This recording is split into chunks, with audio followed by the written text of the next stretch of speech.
വണ്ടി വരുന്ന എനിക്ക് കാണാം. അവർക്ക് ലൈസൻസ് ഉണ്ടല്ലോ, അപ്പൊ അവര് ഒതുക്കി അങ്ങ് പൊക്കോളും. ഇനി ഞാൻ ലൈസൻസ് എടുക്കാൻ പോകുന്നവളാ. അപ്പൊ അവർക്ക് അറിയല്ല എന്നെക്കാളും നല്ലോണം ഡ്രൈവിംഗ്. പറഞ്ഞ ഉടനെ ചെയ്യുവാണോ? അയ്യോ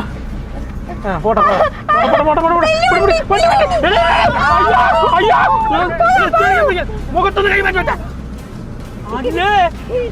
കാണാൻ പറ്റുന്നില്ലായിരുന്നു. ഇങ്ങനെ വെച്ചാ എന്തോ കാണുന്നേ? നേരെ പിടിച്ച് വണ്ടി ഓടി.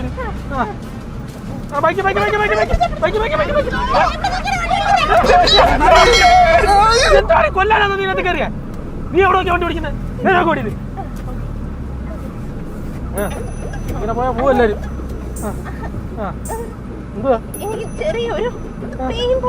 എനിക്ക് വണ്ടി കയറിപ്പോ തൊട്ട് പെയ്യുന്നത് എനിക്ക്. എന്തുവാ എന്തിനാ